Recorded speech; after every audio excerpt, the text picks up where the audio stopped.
Sir, Namaste. I am Ajit Dubey from ANI, sir.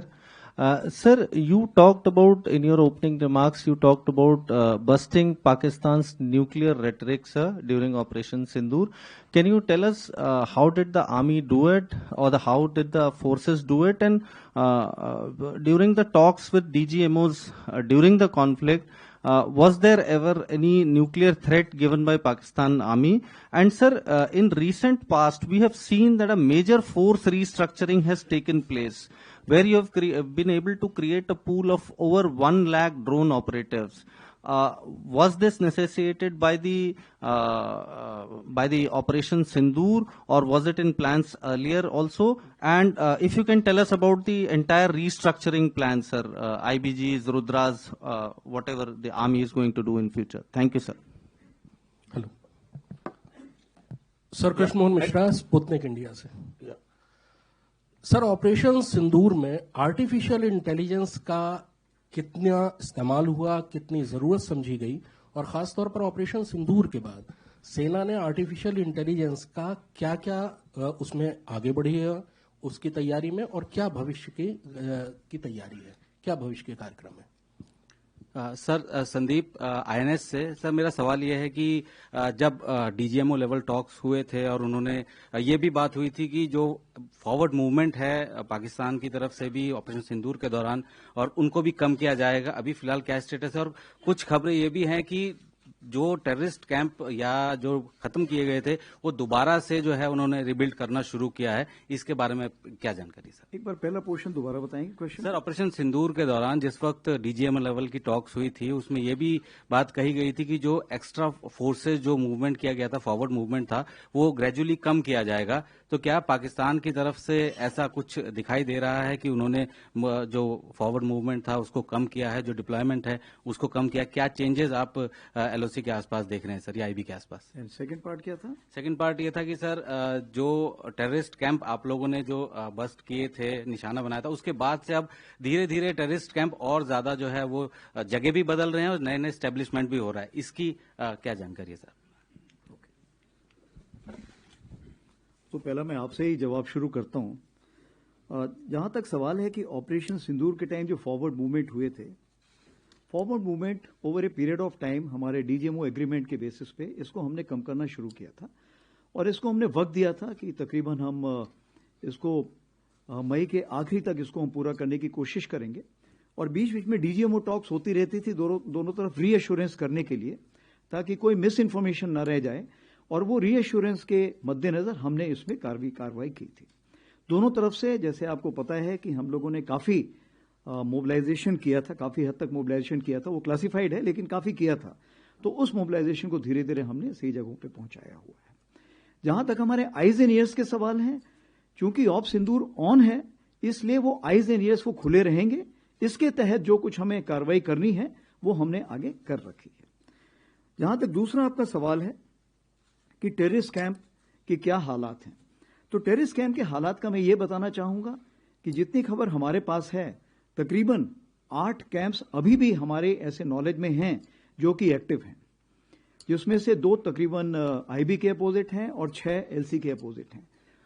और इन camps में तकरीबन अभी भी हम समझते हैं कि किसी प्रकार की प्रेजेंस या ट्रेनिंग है, तो इसलिए हम उसके नजर रखे हुए हैं, उसकी खबर कोशिश करते हैं हासिल करने की, और अगर कोई ऐसे दोबारा हरकत हुई तो हम जरूर उसको, जो हमारा इरादा है, हम उसको जरूर अंजाम देंगे।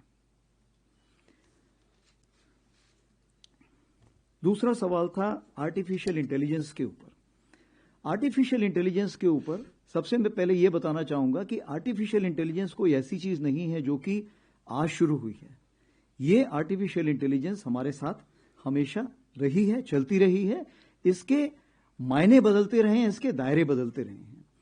तो जहां तक सवाल है कि इसको हमने कैसे यूज में लाया, इस्तेमाल किया, तो सबसे पहली बात करेंगे प्रेडिक्टिव एनालिसिस। जैसे आपको पता होता है कि हमें दुश्मन कहां पर जाएगा, कहां पर बैठेगा, इन चीजों के बारे में पहले से ही ज्ञान होता है और पहले जो एक पैटर्न बना होता है। तो ऐसी जगहों पे हमारे पास कुछ सिस्टम्स होते हैं जिसके बेसिस पे हम उसको मॉनिटर कर सकते हैं, और जो हमारी वार्निंग लाइन्स होती हैं उस लाइन्स को हम उसके हिसाब से एक्टिवेट कर सकते हैं। उसी प्रकार से अगर देखा जाए तो हमारा किल चेन जो है जिसको हम बोलते हैं, किल चेन के लिए जरूरी है कि सेंसर टू शूटर जो कनेक्शन है वो अच्छा होना चाहिए, इफेक्टिव होना चाहिए और टाइमली होना चाहिए। इस किल चेन को हमने काफी इस बार इस्तेमाल में लाए और वो काफी इफेक्टिव होने के कारण हम सही जगह पर टारगेट को एड्रेस कर पाए। अब आगे आने वाले दिनों में आप क्या इसको चाहते हैं? आर्टिफिशियल इंटेलिजेंस हमें हर जगह चाहिए, चाहे फोर्स विजुअलाइजेशन है, चाहे एप्लीकेशन है, चाहे प्रिजर्वेशन है।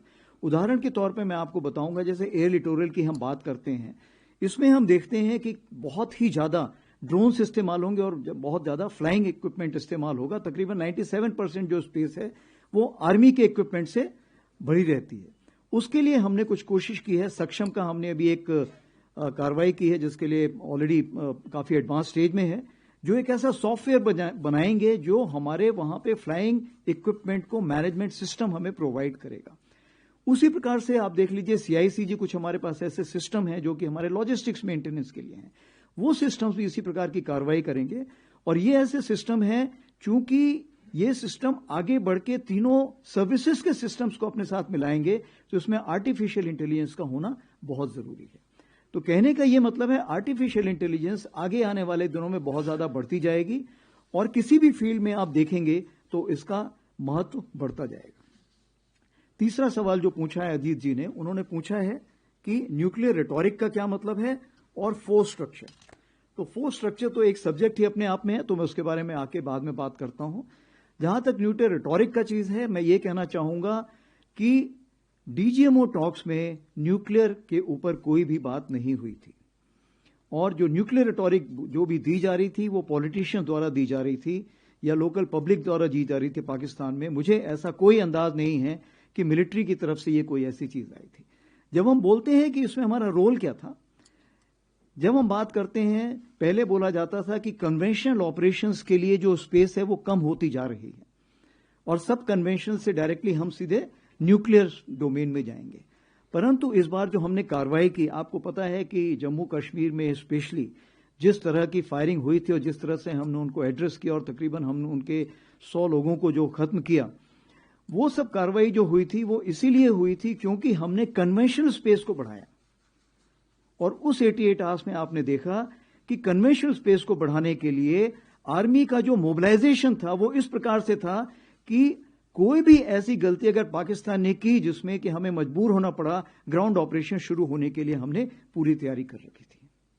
तो मैं यही कहना चाहूंगा कि जहां तक न्यूक्लियर रेटोरिक का सवाल था, DGMO लेवल पे कोई ऐसी बात नहीं हुई थी और कन्वेंशनल स्पेस को हमने बहुत ज्यादा बढ़ाया था। को एलिमिनेट किया वो पाकिस्तान आर्मी के जो क्रॉस बॉर्डर फायरिंग।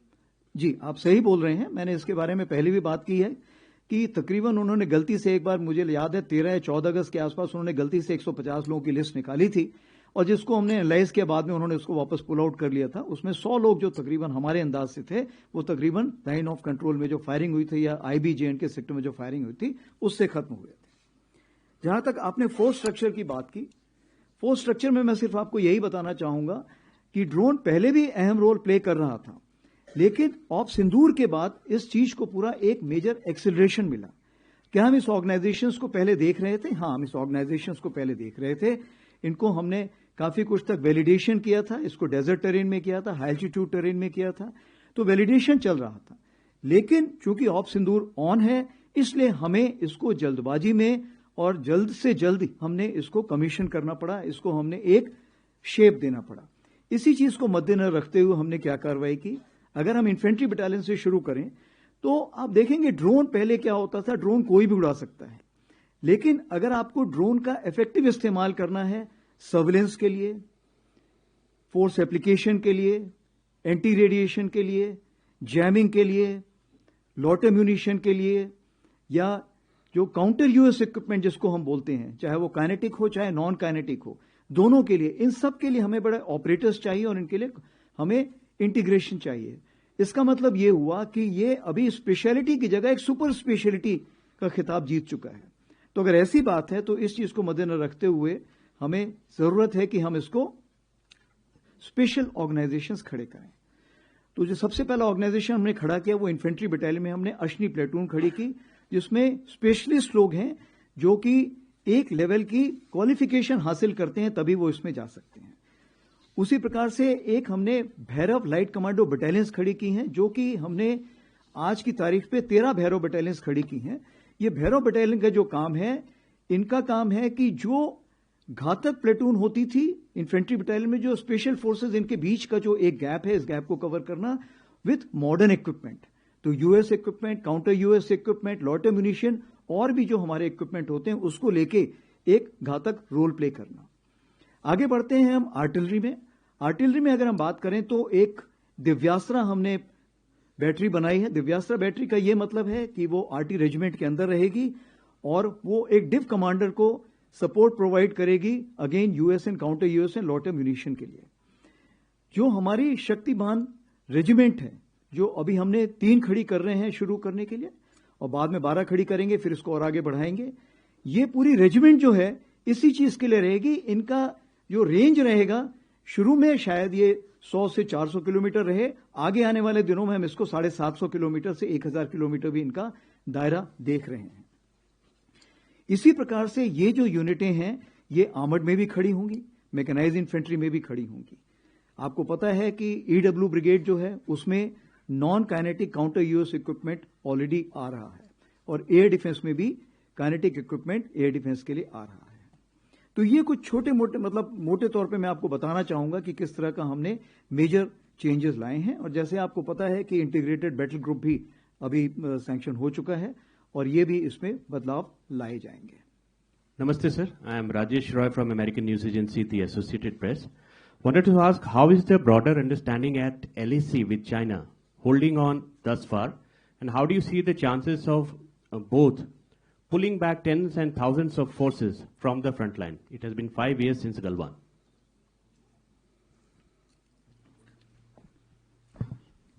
सर, मैं पूनम पांडे हूँ, नव भारत टाइम्स से। ऑपरेशन सिंदूर के बारे में आपने कहा कि वो जारी है, तो जो पहला फेज था ऑपरेशन सिंदूर का, उसका कितना असर हुआ? क्योंकि आपने खुद बताया कि अभी भी टेरर कैंप दोनों तरफ हैं, आईबी पे भी और एलओसी पे भी, तो और उनके आतंकवादी लगातार घुसपैठ की कोशिश कर रहे हैं। तो ऑपरेशन सिंदूर का कितना असर पाकिस्तान पर हुआ कि वो ऐसी कार्रवाई ना करे? क्योंकि ड्रोन भी हम देख रहे हैं कि लगातार आ रहे हैं। आपने कॉग्निटिव वॉरफेयर का जिक्र किया सर, और आपने कई बार ये बोला है कि जो उस समय नैरेटिव की वॉर चल रही थी वो काफी अहम थी। तो अभी इंडियन आर्मी कॉग्निटिव वॉरफेयर के लिए क्या कर रही है? क्योंकि हम लगातार देख रहे हैं कि आपके फेक वीडियोस भी आपकी स्पीच खत्म होने के आधे घंटे बाद आ जाते हैं। क्या स्पेशल ट्रेनिंग हो रही है? क्या स्पेशल टीम बनाई जा रही है जो इससे लड़ सके?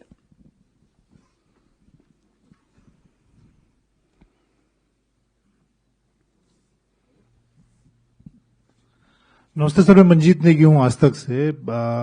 मेरा सवाल ड्रोन और मिसाइल फोर्स को लेकर है। अगले 4-5 सालों में कितने नंबर्स आप देखते हैं? अगर हम ड्रोन फोर्स की बात करें, कितने नंबर होंगे सेना के पास? और मिसाइल फोर्स की को लेकर भी कुछ आप जानकारी दे पाए, उसको कैसे देखते हैं? क्योंकि इस वक्त जो लड़ाई देश और दुनिया में चल रही है, वो इन्हीं दोनों डोमेन में हम देख रहे हैं। मंजीत जी, आपका सवाल सबसे पहले लेता हूं। ठीक है, तो आपने 2 बातें पूछी हैं। सबसे पहले ड्रोन। अभी ड्रोन का जो नंबर बताना है वो हम आज प्रेडिक्ट नहीं कर सकते हैं, क्योंकि जब मैंने इसके बारे में बातचीत शुरू की थी आज से 1 से 1.5 साल पहले, तो वो तकरीबन मैं देखता था कि 500 किलोमीटर की बॉर्डर में मैं तकरीबन 500 ड्रोन देखता था। 5000 ड्रोन देखता था। 5000 अगर अपने ड्रोन देख रहा हूं तो उतने में मायने रखता हूं कि दुश्मन के भी उतने ही ड्रोन होंगे। तो इसका मतलब यह हुआ कि 500 किलोमीटर के दायरे में, लंबाई में आप 10,000 ड्रोन देखते हैं। तो ये तो मैं आज देख रहा हूं, लेकिन जिस तरह की हमने तैयारी शुरू की है, आपको मैं बताना चाहूंगा कि जब शुरू में हमने ड्रोन एक्वायर करना शुरू किए, तो जो बहुत छोटे छोटे ड्रोन थे, वो भी ड्रोन उसके साथ कॉस्ट लगा के दिए जाते थे हमको, और जो आर्मी के लिए पॉसिबल नहीं था उन ड्रोनों को खरीदना। उसी प्रकार से उनकी मेंटेनेंस कॉस्ट बहुत हाई होती थी। तो सबसे पहले आर्मी ने यह डिसाइड किया कि जितने ज्यादा ड्रोन है हम बना सकते हैं, उतने ड्रोन बनाएंगे। और आज मैं आपको यह बताना चाहूंगा कि अगर एक हम कमांड की बात करें, तो हर कमांड के पास तकरीबन 5000 ड्रोन बनाने की काबिलियत है या वो बना चुका है। और ये ड्रोन ऐसे नहीं है कि ये छोटे वाले ड्रोन हैं। अभी रिसेंटली जो हमने एक फील्ड फायरिंग रेंज में जब चेक किया था, तो तकरीबन 100 किलोमीटर तक का भी हमने ड्रोन टेस्ट फायर कर लिया है, और हम उसको और भी आगे रेंज पे ले जाना चाहते हैं। तो मैं आपको यह बताना चाहता हूं कि with in the army only हमने आत्मनिर्भरता का बीड़ा उठाया हुआ है। वो क्यों? ताकि जो इंडस्ट्रीज हैं वो हमारा बेंचमार्क समझें और समझें कि हम कितना एडवांस कर चुके हैं। इसमें आपको ध्यान देना चाहिए कि जो हमने ईयर ऑफ टेक्नोलॉजी एब्जॉर्प्शन किया था, तब हमने 3 चीज की थी। हमने लीडर्स जो टेक्नोलॉजी को समझते हैं, हमने टेक्नो कमांडर्स बनाए थे और टेक्नो वॉरियर्स बनाए थे। तो इसलिए इस टेक्नोलॉजी को एब्जॉर्ब करने में हमें कोई ज्यादा वक्त नहीं लगा।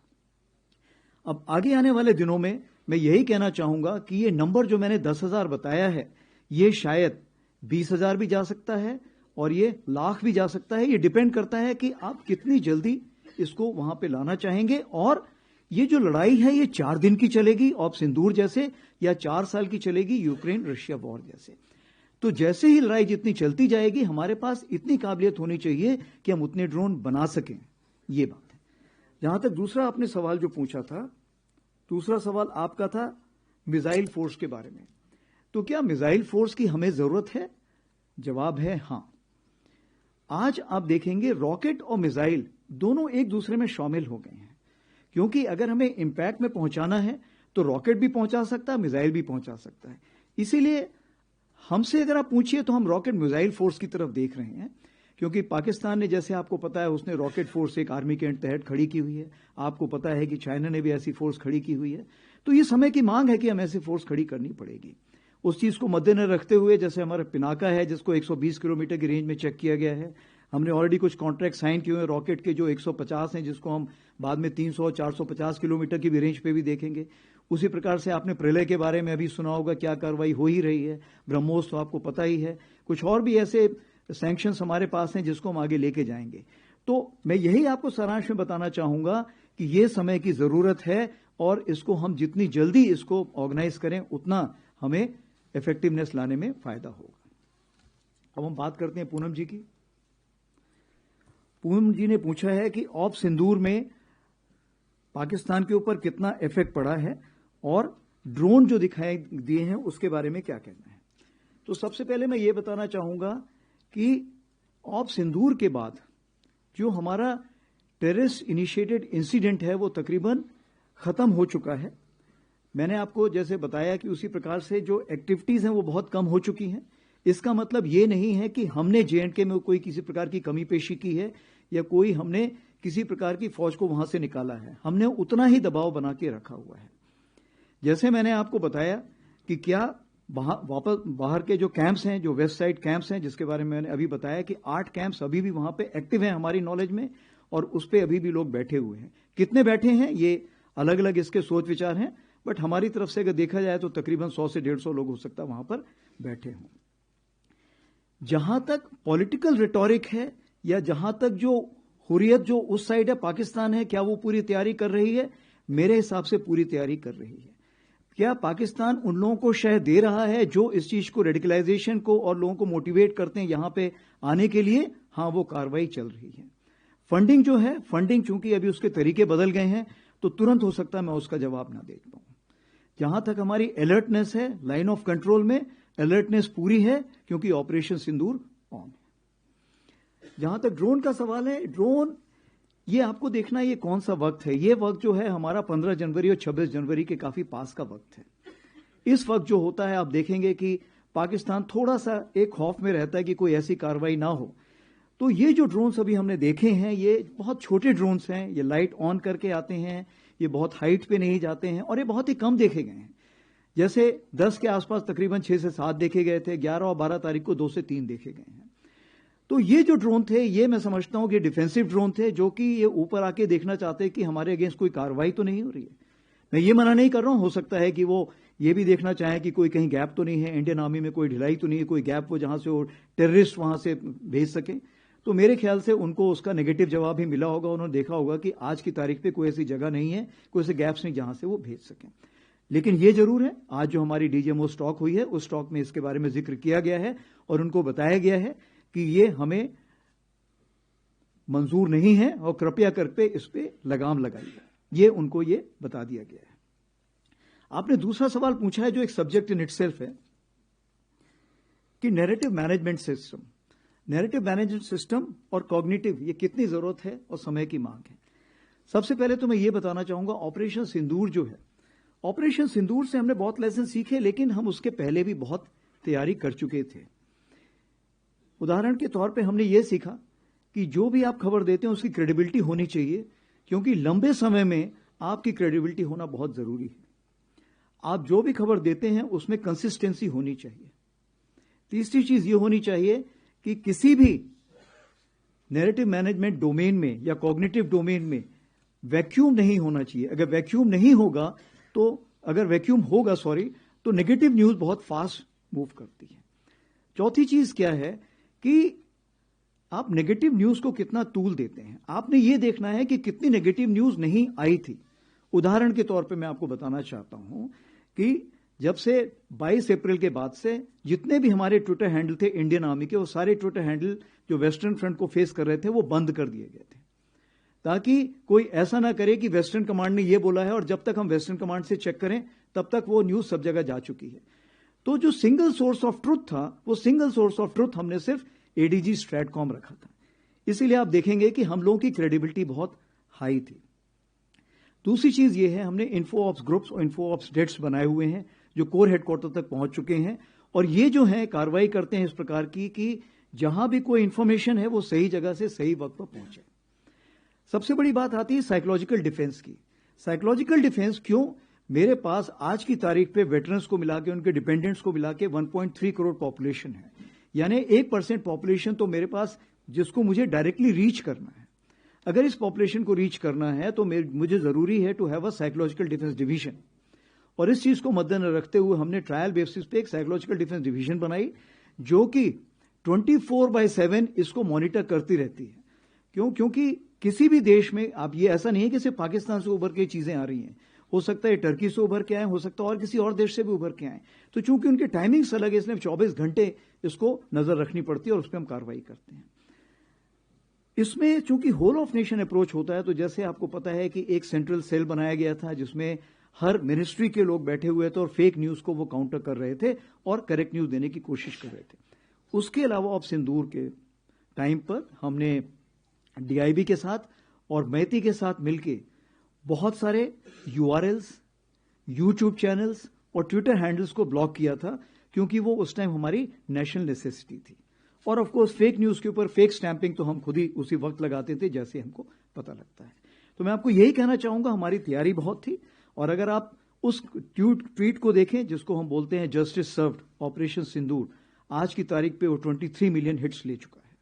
हम लाइन ऑफ एक्चुअल कंट्रोल की बात करें तो लाइन ऑफ एक्चुअल कंट्रोल में जैसे मैंने आपको बताया कि आज की डेट पे इट नीड्स कांस्टेंट विजिल। इसका मतलब ये हुआ कि हम धीरे धीरे दोनों साइड्स अपना ट्रेस फैक्टर बढ़ाने की कोशिश कर रहे हैं। 21 अक्टूबर 24 को आपको पता है कि किस तरह का एक हम लोगों के बीच में अंडरस्टैंडिंग हुई थी।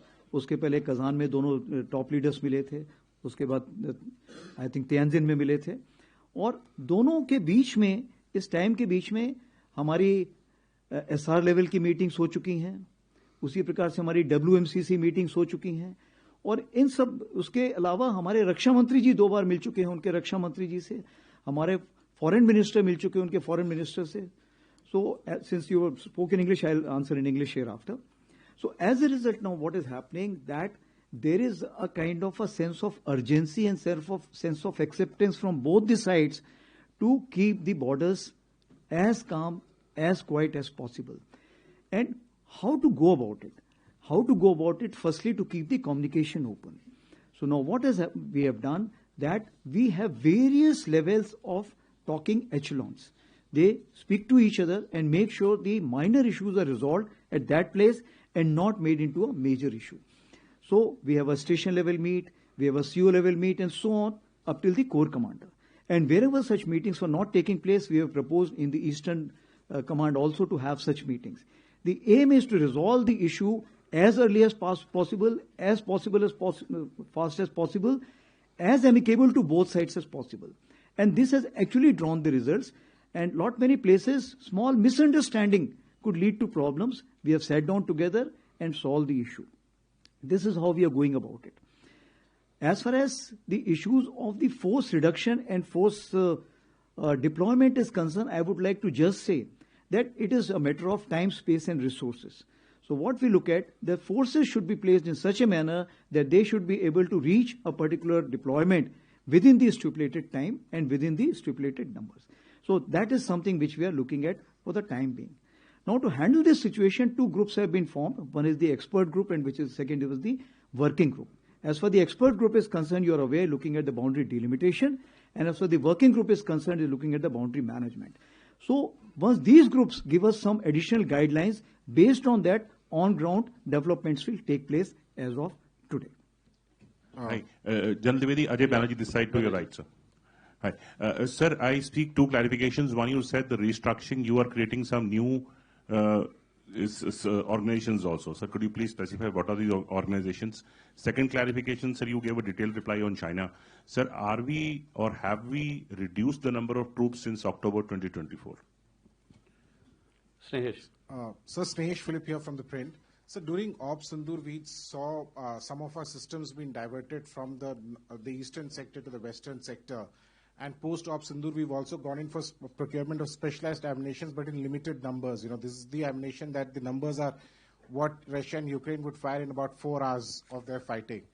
Are we focusing too much on piecemeal procurements, leaving the larger procurements at stake, sir? For example, when it comes to the towed gun system, the TGS that has been spoken about, or the light tanks, or for that even like a WAP, are we not looking at procurements, fast-tracking procurements of larger systems in larger numbers other than this piecemeal? Thank you, sir. Madhurendra उधर दीजिए. Sir Madhurendra, मैं news nation से. Sir, current warfare को देखें या operation सिंदूर को देखें, air defence system की जिस तरह की जरूरत महसूस हुई और इस क्षेत्र में जो भारतीय सेना इस वक्त काम कर रही है, उसका डिटेल में जानना चाहूंगा कि किस तरह से हम एयर डिफेंस सिस्टम्स को और ज्यादा मजबूती दे रहे हैं. क्योंकि आपने खुद एग्जांपल दिया कि हम 4 दिन के वॉर में भी जा सकते हैं और 4 साल के रसिया यूक्रेन वॉर की तरफ भी जा सकते हैं. इस वक्त हम देख रहे हैं कि यूक्रेन को किस तरह से एयर डिफेंस सिस्टम की जरूरत महसूस हो रही है जब रूस लगातार हमले कर रहा है. तो भारत इस क्षेत्र में किस तरह से तैयारी कर रहा है. मेरा दूसरा सवाल सर बांग्लादेश को लेकर है. हम Can I request you to all of you to limit it to one question, please? Sir, क्योंकि this is the last one, please. Bangladesh को लेकर कोई अभी तक सवाल नहीं हुआ. 2 फ्रंट वॉर की स्थिति के लिए हम हमेशा तैयार रहते हैं, लेकिन आज की तारीख में हम देखें तो बांग्लादेश भी एक ऐसा हॉट स्पॉट बन गया है जहां पर हम देखें तो पाकिस्तान के साथ जो उनके समीकरण है वो भारत के लिए अगले खतरे के तौर पर दिखाई दे रहे हैं, चाहे आतंकवाद का खतरा हो या बॉर्डर के डिस्प्यूट का खतरा हो या फिर बॉर्डर के क्रॉस टेररिज्म का खतरा हो. तो उसको लेकर भारतीय सेना किस तरह से देख रही है.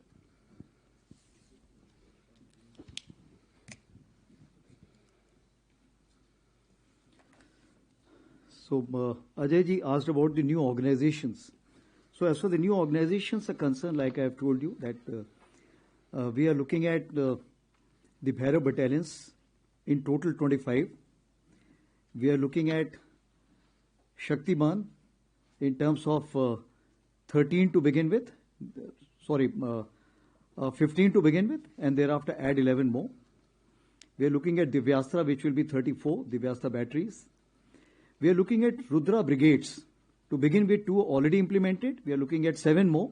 Probably in phase 2, we will be commissioning 4. Besides this, the armored and mech are also having similar kinds of organizations. As we kind of carry out the validation, we will be kind of having that approved and moving ahead. As far the integrated battle group is concerned, last year I had told you that it's on the table and now it has been approved. This will be, of course, having the each IBG will be able to take on approximately 16 plus minus units under its control, and it will be commanded by a Major General. It will also have a fire support group which will also be commanded by a Major General. And once we settle down with this IBG, based on that, in future we will also be looking at more modifications coming in our way. I also would like to tell you that we have created a Futures and Transformation Cell in Indian Army under a 2-star. This has been created to handle all these new structures which is coming out, which is directly under the Chief of Army Staff Strat, so that the decision making is fastest. In later on situation also we'll be looking at, should we look at RTRAC, that the training command also to become a futures command. We're already having the series of presentations, and this may also become a futures command in itself. This is for the time being which we have carried out the major changes, and of course EW brigades and other issues, aviation brigades have already given out during the preamble. The second issue which I've asked is basically the troops relocation. The way I have explained that the deployment is a factor of TSR, that is the time, space, and resources. So we always work on that factor. Based on that, some readjustments have been carried out. And this readjustment have been carried out to make sure that we should be able to timely apply the forces as per the operational requirement. Moving on to the next level. This is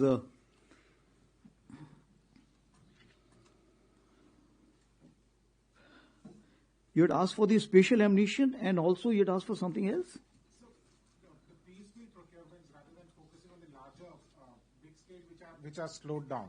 Okay. Yeah. So what we have to understand that our wish list is very, very high. But even if the wish list is high, is the market ready to supply to you? As of now, since the wish list is new and it's in an accelerated form, the answer is a big no. Therefore, we have to depend on the global. But global is not the answer. Therefore, what we look at, that long-term acquisition will only be carried out based on the Atmanirbharta call. That is why you are finding that the EP which has been carried out is, we have to firstly identify which is the Indian equipment which is suiting us. So the Indian manufacturers are providing us some equipment. As far as the Indian content is concerned, we'll have to see the Indian content is as per our satisfaction and its utility in the divergent terrains on the northern front, on the western front, it's meeting that requirement. So in the emergency procurement, we are taking a limited number. And based on that, we will go for a larger number because then the trial also which is required will also be limited because it's already being used by us. That is the reason. So therefore, when we say that the emergency procurement has been given, it has been given to fast track the procedure and fast track the acquisition. That is what we are looking at. The second thing is what we have to understand, that as far as the routine acquisition is concerned, it takes long time. If you remember, the authorized cycle is approximately 3.5 years, but it takes 5 to 6 years also. So what we want now, we have to look into 3 ways. Emergency procurement, fast track procedure, and the modified DAP which will come through, we will include that also. So these are the 3 ways we are looking at as far as the acquisition is concerned. Now coming on to 170. You had asked 2 questions, Bangladesh and air defense. So as far as Bangladesh is concerned, what we need to understand that anything which is happening under the guidance. You asked in Hindi or English firstly? Hindi में. तो जो आपने पूछा था सबसे पहले हमें ये जानना जरूरी है कि ये कौन सी सरकार है जो वहां पर है. अगर वो इंटरिम सरकार है तो क्या जो वो एक्शंस ले रहा है क्या वो 4 या 5 साल के लिए हैं या 4 या 5 महीने के लिए हैं. तो उस चीज को मद्देनजर रखते हुए क्या हमें उसमें तुरंत रिएक्ट करने की जरूरत है या नहीं, ये हमें समझना चाहिए. सबसे बड़ी बात तो ये है. दूसरी बात ये है कि आज की तारीख पे तीनों सेनाओं ने अपने अपने चैनल्स पूरे खुले रखे हुए हैं. भारतीय सेना ने तो मल्टीपल चैनल्स ऑफ कम्युनिकेशन खुले रखे हुए हैं. जो उनके वहां पे चीफ हैं उनके से मेरी रेगुलर बात होती रहती है. उसी प्रकार से हमारे बाकी चैनल से भी हमें एक दूसरे से बातचीत होती रहती है. आपको ये भी याद होगा कि हमने एक डेलीगेशन भी वहां भेजा था जिसने वहां पे सबसे जाके मुलाकात की थी. उसी प्रकार से चीफ ऑफ नेवल स्टाफ ने बात की है, उसी प्रकार से चीफ ऑफ एयर स्टाफ ने बात की है. इरादा यह है कि किसी प्रकार का कोई मिसकम्युनिकेशन या मिसअंडरस्टैंडिंग ना हो. तो मैं आपको यही भरोसा दिलाना चाहता हूं कि आज की तारीख पे जो भी वो कार्रवाई कर रहे हैं, तीनों सेनाओं जो कार्रवाई कर रही हैं, वो किसी भारत के किसी प्रकार के खिलाफ की कार्रवाई नहीं है. जहां तक कैपेबिलिटी डेवलपमेंट की आप बात करें तो कैपेबिलिटी डेवलपमेंट एक चीज है जो चलती रहती है पूरे वक्त. भारत भी कर रहा है, बाकी देश भी कर रहे हैं, तो वो सबको ऊपर लागू है, वो अपनी कैपेबिलिटी डेवलपमेंट कर सकते हैं. जहां तक हमारी तैयारी है, हम उसको क्लोजली मॉनिटर कर रहे हैं. हमारा जो कोर ग्रुप होता है इसके बारे में बातचीत करता रहता है और ये देखता रहता है कि कोई ऐसा कोई मिसकम्युनिकेशन ना हो जिससे कि बात आगे बढ़ जाए. और जहां हमें एश्योरेंस चाहिए हम उनसे लगातार बात करते रहते हैं. हमारी आपस में ट्रेनिंग के भी एक्सचेंज हो रहे हैं. हमारे भी ऑफिसर्स वहां एनडीसी के लिए जा रहे हैं, उनके भी ऑफिसर्स यहां पे आ रहे हैं. तो उस मिलिट्री रिलेशनशिप में किसी भी प्रकार की कमी पेशी नहीं आई है. आपने अगला सवाल पूछा था आर्मी एयर डिफेंस के ऊपर. तो आर्मी एयर डिफेंस के ऊपर हमने सबसे बड़ी चीज ये देखी कि आर्मी एयर डिफेंस जो है हर लेवल पर है. यानी कि स्पेस से शुरू होता है, वो नीचे हमारा कहना चाहिए 30 से 150 मीटर तक जाता है, क्योंकि आपने देखा जो उनके FPV ड्रोन्स आते हैं, जो आते हैं वो आपके इसी रेंज पे आएंगे, हाइट पे आएंगे। तो इसका मतलब ये है कि जो कुछ लेयर शुरू में हमने छोड़ दी थी, जैसे कि पहले हम ZU-23, L-70, इन सबको हम समझते थे ऑब्सलीट इक्विपमेंट हो गए हैं, हमने इनको अपग्रेड किया था क्योंकि हमारी जरूरत थी। आज की तारीख पे उनकी अहमियत बहुत ज्यादा बढ़ गई है और उनको हम आर्टिफिशियल इंटेलिजेंस में अपग्रेड कर रहे हैं। उसी प्रकार से जो हमारे रडार्स थे, जो रडार्स बड़ी चीजें देख सकते थे, छोटी चीजें नहीं देख सकते थे, उनकी अहमियत तो है, लेकिन जो छोटे क्रॉस सेक्शन के रडार्स देख सकते हैं, जो ड्रोन देख सकते हैं, उनकी अहमियत बढ़ गई है। इसीलिए जो लास्ट हमारा फास्ट ट्रैक प्रोसीजर था, इसमें हमने LLR काफी खरीदे हैं। क्यों? क्योंकि आज की तारीख पे छोटे जो ड्रोन्स हैं वो उनकी नजर में आते हैं। तो हमें आज की तारीख में काबिलियत चाहिए जो छोटे ड्रोन्स देख सके और छोटे ड्रोन्स को एंगेज कर सके। तो ये जो हमारी एयर डिफेंस यहां से शुरू होती है। उसके अलावा आपको पता है कि QR-SAM जो मॉडिफाइड है, आकाश प्राइम आपको पता है जिसपे हम कार्रवाई कर रहे हैं, उसी प्रकार से LR-SAM भी कार्रवाई हो रही है। और ये सारे जो हैं, ये सुदर्शन चक्र जो हमारे प्रधानमंत्री जी ने भी अनाउंस किया था, ये उसके तहत शामिल हो जाएंगे। और इस चीज को हमारी DRDO देख रही है, जिसमें कि सोर्ड एंड शील्ड का कॉन्सेप्ट है, यानी देखो, उसको एंगेज करो और डिस्ट्रॉय करो, तीनों चीज उसमें शामिल होंगी। और इसमें हमने एक हमारे ब्रिगेडियर भी वहां पे DRDO में पोस्ट कर दिए गए हैं, जो इस चीज में पूरी प्लानिंग स्टेज से शामिल हैं, ताकि सुदर्शन चक्र जो हमारा कॉन्सेप्ट आएगा वो हर जगह पर उसमें आर्मी, एयरफोर्स और समन्वय रहे नेवी के साथ भी। All right, 79, 11 and 12. Good afternoon, sir. I am Shivani Sharma from India Today. Where are you? Sir, this side. She's Okay, Shivani. Sir, we had seen that after Pahalgam attack and prior to Operation Sindoor, there were a number of ceasefire violations along the line of control. After Operation Sindoor, is there a change in the pattern of ceasefire violations and terror launch pads across the line of control? And your insight on the recalibration of forces south of Peer Panjal? So this is Manu Pabi from the Economic Times in the middle, sir. So can you tell us a bit more about your budget priorities? Budget is upcoming. There's a lot of changes which the army has gone through. And what kind of money are you seeking more, and what will the spending priorities be in the coming years? Sir, Rahul Singh this side from Hindustan Times. Sir, you talked about the gradual normalization of the situation along the northern borders, but and efforts being made by both sides to kind of keep things calm. And in this context, when China has reiterated again that Shaksgam Valley is a part of their territory, but how do you see these comments with respect to the situation along the northern borders? Thanks. Okay. So Shivani ji, you have asked basically about the ceasefire violations. So let me tell you that in 2025 there were 139 ceasefire violations which took place, but majority of them were basically during the 124, if I can say that specific, were during the Op Sindoor. And the balance one which are there were minor ones. What happens when a new unit comes?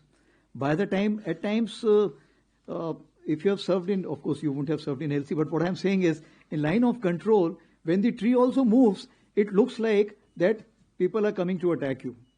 So when the new unit, especially in case of Pakistan, the new unit moves, they are generally at times scared and they carry out a prophylactic firing. In our terms, prophylactic firing will also be looked at as ceasefire violation. So that is the kind of ceasefire violation has taken place. Otherwise, no major ceasefire violation has taken place. The second issue, what you have asked, is recalibration of forces south of Peer Panjal. So as far as forces are concerned, as of today, we are not relenting at all. No forces are coming back because, in my wisdom, today 140 approximately still the terrorists within the hinterland are likely to be there, out of which only 10 could be the local terrorists, rest all could be the Pakistani terrorists. If that be the case, I cannot sit at rest. Therefore, we are not relenting at all, and the forces which were placed there, in addition, those forces are still there, and we will not back down as of today. Manu Pabi ji asked the question about the budget. So I would like to just tell you that this time we are hoping for some increase in the budget. Because if Atmanirbharta is the clarion call, then the Indian industry also has to be reassured. That is point number one. The second issue is the budget last year. If you see that capital acquisition, we were given a particular number, but finally we landed up signing somewhere 80,000 crores. And this was LCH itself was approximately 40,000 crore. What it means that as the government is concerned, government has said that if you wish to spend money and you got a scope, don't worry on that. We will get you the money from somewhere. For example, this time also 33,000 has been given out. We may have signed approximately 20 approximately, but we are looking at finally reaching 50. And government is assured, don't worry. As far as we are concerned, we should be able to give it to you. That is the assurance which has been given. Your question is, what are the priorities what we are looking at? So if the priorities, if I have to look at, firstly, I have divided battlefield awareness. Because what I said, force visualization, force application and force preservation. These are the three pillars I always look at. So battlefield awareness will give me the force visualization as well as where to apply and where to preserve. Command and control. So somebody rightly asked, as far as the artificial intelligence is concerned, it's firstly the OODA cycle which is there. It gets enhanced and much faster because of this command and control. So we are paying a major attention to that. Force application I've already told you. And preservation and protection. Because now the non-state actors also have today access to a lot of technology which can be used for attack. Therefore, the domain of protection and preservation, which was only, let's say, for the military, now we also look at the civil side. We saw in Punch that how they targeted our Gurdwara and other places. Therefore, I need to protect and preserve that also. Therefore, I need to spend money towards that side also. And of course, sustenance and support, which is an ongoing factor.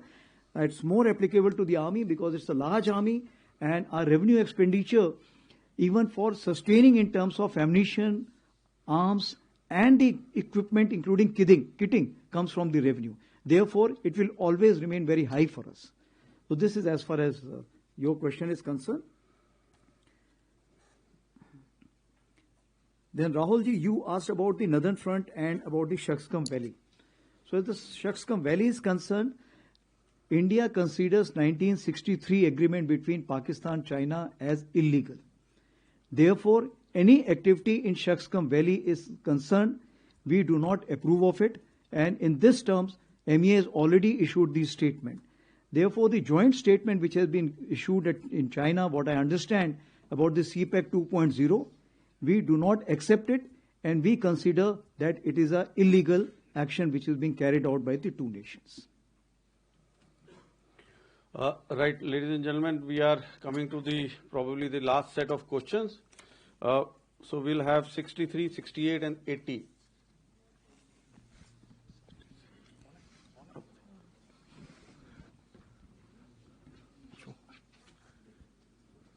Sir मेरा नाम अनुवेश रथ है, मैं जी media group से हूं। Sir मेरा सवाल ये है कि पिछले साल हमने देखा आपने काफी अच्छे ऑपरेशंस किए, उसी के साथ साथ काफी चीजें डीएसी और बाकी एओएन वगैरह आए, लेकिन जिस तरीके से हमने देखा है कि कई सारे प्रोक्योरमेंट्स जो होते हैं वो काफी डिले होते हैं। वहीं पे जिस तरीके से ग्लोबल हालात चल रहे हैं, आपको कई सारे जल्दी प्रोक्योरमेंट लेने पड़ेंगे। किस तरीके की बैलेंसिंग आप इसमें करेंगे, क्योंकि इस बार बजट में आपको मतलब तीनों सेनाओं को लगभग 80,000 करोड़ एक्स्ट्रा कैपिटल एक्सपेंडिचर के लिए दिया जा रहा है, कैपिटल एक्विजिशन के लिए दिया जा रहा है।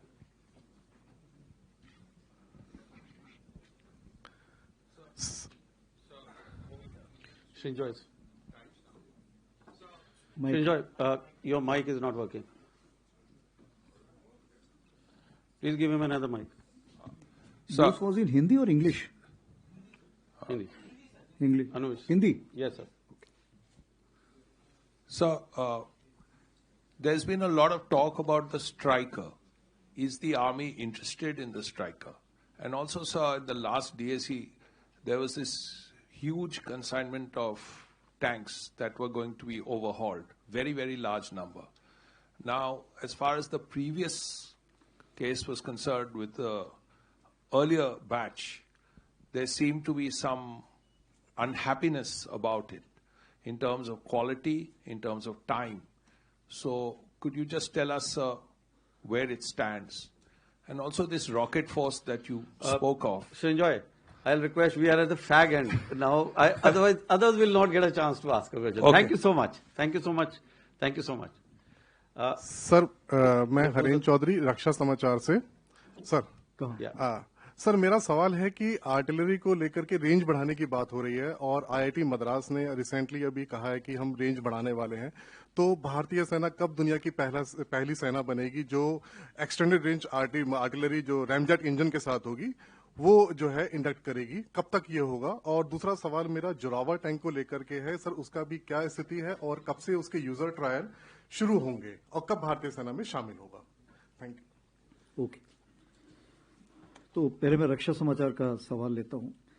जहां तक आरटी रेंज का सवाल है, आरटी रेंज जैसे आपने बताया कि आप सिर्फ आरटी गन की बात कर रहे हैं, और चूंकि आरटी गन की बात कर रहे हैं तो इसमें जहां तक मैं खुद वहां पे आईआईटी मद्रास गया था, मैंने उनकी वहां पे प्रोग्रेस देखी, तो मैं आपको ये बताना चाहता हूं कि वो काफी एनकरेजिंग प्रोग्रेस है। और अभी टाइमलाइन तो उसमें हम फिट नहीं कर सकते हैं क्योंकि टाइमलाइन बताना बहुत मुश्किल होता है, बट ये है कि काफी प्रोग्रेसिव फीडबैक आया है और रैमजेट टेक्नोलॉजी जैसे ही आएगी हमें लॉन्गर रेंजेस मिलनी शुरू हो जाएंगी। और इस रैमजेट टेक्नोलॉजी को मार्टी गन्स पे फिर नहीं रोकेंगे। फिर जहां तक हमारे पिनाका जो हैं, तो पिनाका रॉकेट में भी अगर हम इसको लगा सकते हैं तो हमें इससे ज्यादा रेंज मिलने का फायदा होगा। और ये रैमजेट टेक्नोलॉजी ऐसी है कि आगे भी इस्तेमाल होती रहेगी। उसी प्रकार से डीआरडीओ भी इस टेक्नोलॉजी पे काफी काम कर रहा है। तो मेरा तो सोच विचार ये है कि 2026 के सेकेंड हाफ में हमें इसमें काफी सफलता हासिल हो जानी चाहिए। दूसरा आपका सवाल था जोरावर टैंक के बारे में। तो जोरावर टैंक अभी तक सिर्फ एक बनाया गया है जो कि हाई एल्टीट्यूड में अभी डिप्लॉयड है। उसमें कुछ कमी पेशी आई थी क्योंकि फर्स्ट टाइम ऐसा किया गया है, और हाई एल्टीट्यूड में चूंकि और भी नए फैक्टर्स आते हैं और इन सारी चीजों को फिर आपने रिपेयर करने के लिए नीचे लाना पड़ता है। तो चूंकि अभी वो नीचे नहीं आ सकता है तो एक दूसरा हजीरा में एक टैंक प्रोटोटाइप तैयार किया गया है जो कि अभी हम वेस्टर्न बॉर्डर्स में उसको ट्रायल्स के लिए भेज रहे हैं। तो कहने का ये मतलब है कि ये इसके काफी हद तक इसका प्रोटोटाइप बन चुका है, बट जो छोटे मोटे जो इसके मेजर असेंबलीज हैं उसमें जो खामियां आती हैं उसको दूर करने में भी वक्त लगेगा, इसलिए इसमें टाइमलाइन फिक्स नहीं की जा सकती। लेकिन मैं ये देख रहा हूं कि 2029 के आसपास अगर इंडक्शन शुरू हो जाएगा तो उसका काफी फायदा होगा। Then moving on to Shrinjay, you asked about the striker and the tank overhaul. So the striker is concerned, it is one of the options we are looking at because we need a platform. We should be able to utilize it very well in the northern front, and it should have all the capabilities in terms of protection, in terms of firepower, in terms of mobility. So if there is an Indian option to it, we will prefer to go for Indian option. If not, then definitely we are looking at other options also. Striker is also one of those. Coming on to the second factor, what you asked for is about the tank overhauling. So what we understand that because of the force majeure factors, some spares which were required to be provided to the AVNL from the OEM could not come in time or got delayed. As a result, the overall has got some slippages. Secondly, AVNL did not have that much of capacity which we were supposed to be having. So this time what we have done, we have also taken the help of 505, the army-based workshop which is there. And this workshop is also carrying out parallel repairs or the overhauls at this place also. So what we are looking at the PSU, we are looking at army-based workshop, and if there is an industry which is ready to come forward and help us out, we will be surely ready to reach out to them and give them the contract also. But I can just assure you it does not affect in any way our operation efficiency, because we take this corrective action at the right point of time. It does not mean that the equipment is not usable in that particular time. As far as the quality is concerned, I do not have any reports of any quality. Some infirmities can always be there, which is something the corrections will take place, which is acceptable to us. Time slippages are there, yes, I agree with you, and we are taking corrective actions towards that side. Sir, Krishna Mohan Sharma, Bharat express से। सिंदूर से ज्यादा operation सिंदूर पूरे देश में famous हो गया और हर बच्चा ऑपरेशन सिंदूर की बात करता है। मैं सिर्फ एक चीज जानना चाहता हूं कि ऑपरेशन सिंदूर की सफलता में टर्निंग पॉइंट क्या था हमारे लिए? Sir, Shikha Thakur from Bharat 24। Sir, हमने देखा है कि नैरेटिव्स की लड़ाई हो रही है और एक तरफ बॉर्डर पे वॉर चल रहा है, दूसरी तरफ हेडलाइंस और हैशटैग्स में। अभी अभी एशियन रिपोर्ट्स ने एक न्यूज पब्लिश की है जिसमें उन्होंने कहा कि चाइनीज एयरक्राफ्ट J-10 उसको ऑपरेशन सिंदूर के खिलाफ सक्सेसफुली एम्प्लॉय किया गया। इस तरीके के जो नैरेटिव्स है सर, जो सोशल प्लेटफॉर्म्स पर है, उसको कैसे हम केटर कर सकते हैं? So Bipindra here, sir. I'm an independent journalist. So you talked, yes, sir.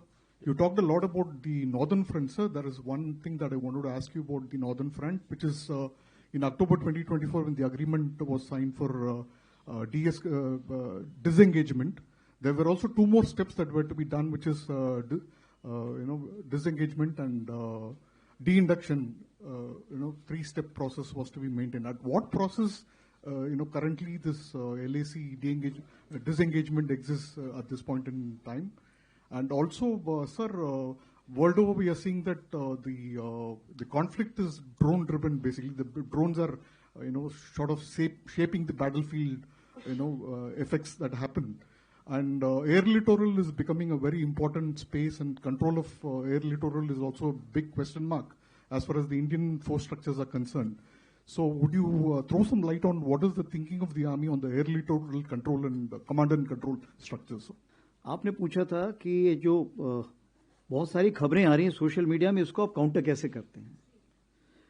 जहां तक ये सवाल है, सबसे बड़ी चीज ये है कि बहुत सारी चीजों पे अगर आप ना भी रिएक्ट करें तो भी चल जाएगा, क्योंकि वो सोशल मीडिया पे ही रह जाएंगी। तो क्या होता है, प्रोफेशनल्स जो हैं इस चीज पे बहुत ज्यादा ध्यान देते नहीं हैं।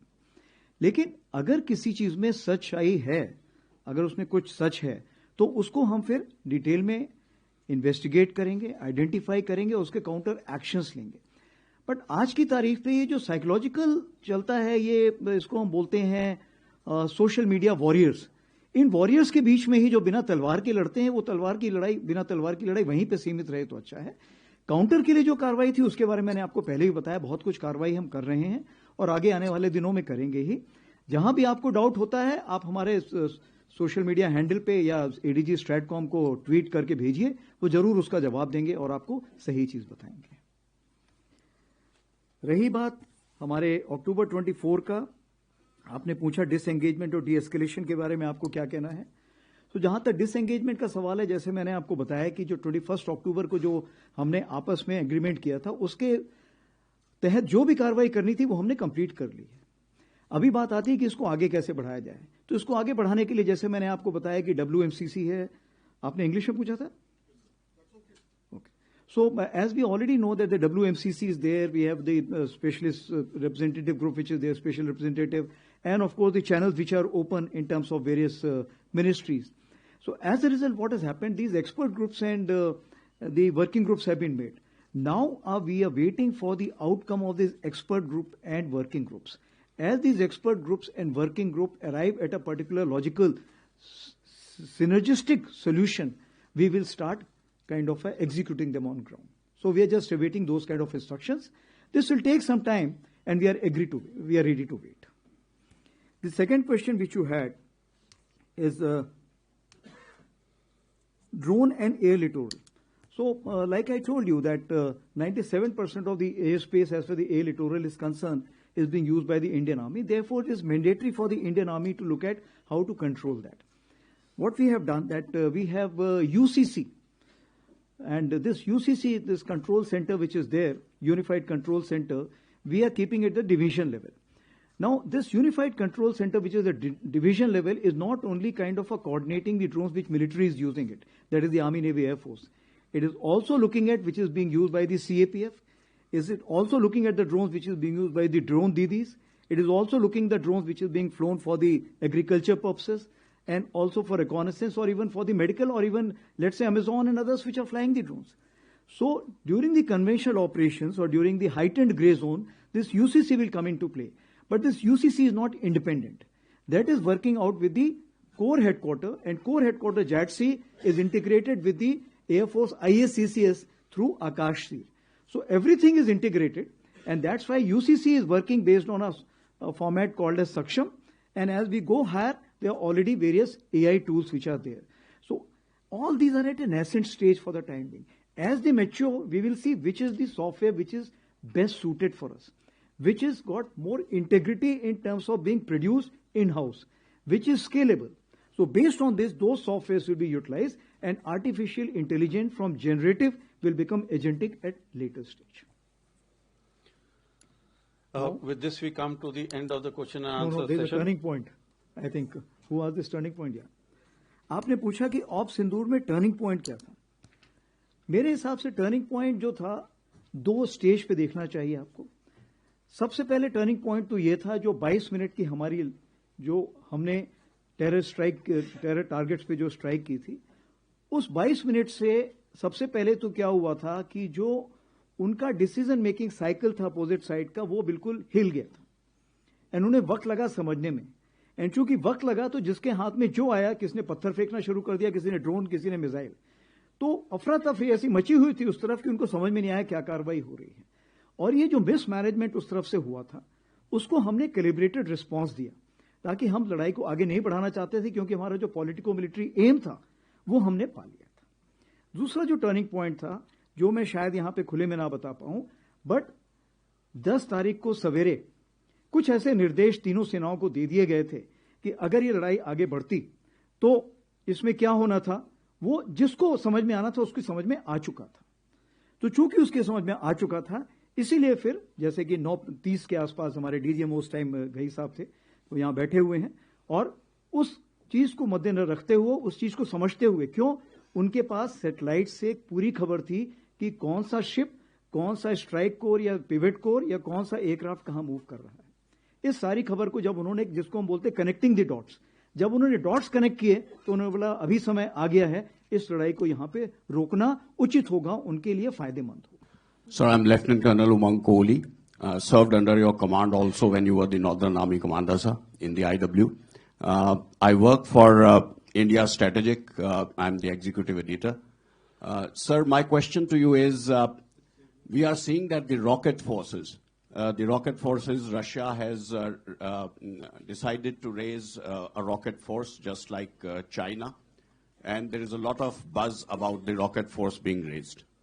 Do we think that now is the time that we should have a separate rocket force as well? And secondly, sir, we've been having the GDP, it's connected, okay, sir. GDP is 1.9%, defense budget is 1.9% of the GDP. What would be your wish list? What figure would you put if you had to, sir? Thank you so much.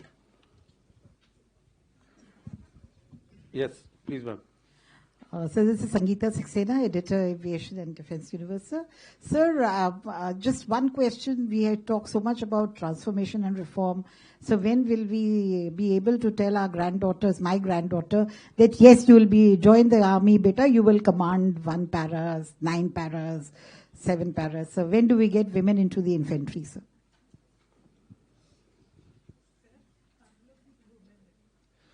Okay. 160. Yes, please, udhar dijiye. 160. Thank you, sir. Congratulations on your Army Day. This is Neelam Matthews from Shepherd Media of the UK. Sir, what's the biggest gap in procurement that you would like to fill at the moment? Could it perhaps be space assets? Thank you. Come again, sorry? What is the biggest gap in procurement that you would like to fill ASAP? And could it be space assets by any chance? Thank you.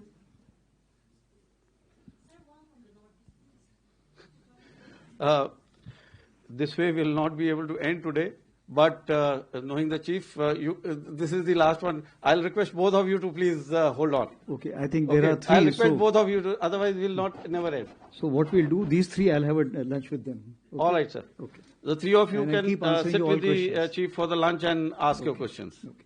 So I'll take on as far as the first question, 160, what you have asked is, Ms. Matthew, the gap which is there, and could it be space assets also? So as far as the gaps are concerned, what is the maximum gap if you are looking at the technology imbibement in whatever equipment we have and networking of all this equipment what we have. That's why if your backbone and architecture is not there, every equipment which is working in isolation. It is not giving me the mass effect. It is massing itself but not giving the mass effect. Therefore, it is important for me to network everything and introduce artificial intelligence at the earliest by providing the data connectivity and making sure this data is central as well as it has redundancy by virtue of Edge Data Center, which we have now inaugurated at the core level, which Raksha Mantri ji inaugurated in October. So my priority is artificial intelligence and data centricity. And for that, It is something which I'll be able to get from the acquisition, something for the manpower upgradation, and thirdly, the expertise which is lying in the civil domain as of now. Because AI, networking and data centricity is a dual use thing. So I must accept what is best in the civil market, take it, absorb it, and introduce it. This is what is the main thing. As far as space is concerned, yes, the gaps are there. And that's why we are looking at the commercial satellites also. And as you are aware, that very, very good private players have come to the fore today, and they're offering their services. So once the DAP gets approved, definitely we'll be able to have a long-term strategic partnership with these players to make sure that we should be able to get the space visibility the way we are looking at. And we should be working towards that. What is important is that the technological advancement is so fast that a normal equipment platform production and technological production cannot be considered on the same scale or the same pace. Therefore, we need a different kind of a pipeline for acquisition of this. This we are working in this DAP. The second question is women into 4 para and 10 para. So we have the Colonel of the regiment sitting here, and definitely after this he will sit with you for the lunch and decide on the kind of parameters how to go about it. But what we need to see that if the standards are same, if the capability is same, and if the India as a nation, society is ready to accept, it can be done tomorrow. I have said earlier also, Kali Mata ka roop. Women cannot be seen as a vulnerable commodity. It has to be strong enough. So, if we look at our society as of today, the society still has got girls' schools, girls' colleges, boys' colleges, and the laws also which are there are of a particular kind. As the army is concerned, army is looking at not gender equality, army is looking at gender neutrality. But today, I am not able to ensure gender neutrality because there are medical authorities which do not allow me, and the team of composition where the females also, they say, no sir, presently it's not possible. I'll give you the example of CPT 26 which I was talking about. I was wanting the standards to be same, but I have not been able to make sure because there has been no positive indications from those females who are serving also. So now what I am doing, I am having this super excellent column. So in 3 to 4 years, I will get to know how many female officers and the other ranks are able to reach that level. If they're able to reach that level, definitely we will open up firstly the supporting arms which are not open, and then the arms, and then of course the special forces. So it's a social change, it's a sequential change, it is a welcome change. But it is gender neutral. Now the third question was rocket force and GDP. So, as far as the rocket force is concerned, you had asked. As far as the rocket force is concerned, yes, like I said, it is a requirement. Rather, I'll call it rocket cum missile force because you have to mix of both. Now, what you have said, this rocket force is required at the level of what? Is it required to be at the army level, or it's required directly at the level of MOD or at the CDS level? This is the question which we need to decide. I'll give you the example. As of today, for example, let's say we are raising under artillery. Tomorrow, as the requirement increases and we carry out the accretion, if you see how we went about the Army Air Defense, initially it was under artillery, carried out the complete training and development under artillery. After that, when it became unmanageable under the artillery, it went as a different line directive. Similarly, as far as the rocket force is concerned, initially it will be under the let's say artillery. As and when it increases, based on the size, scope, and the command control, this will see a different avatar. So it's too early to say that how these timelines will come up, because the acquisition pattern will tell us how strong this force will be in what time frame. And then we will take a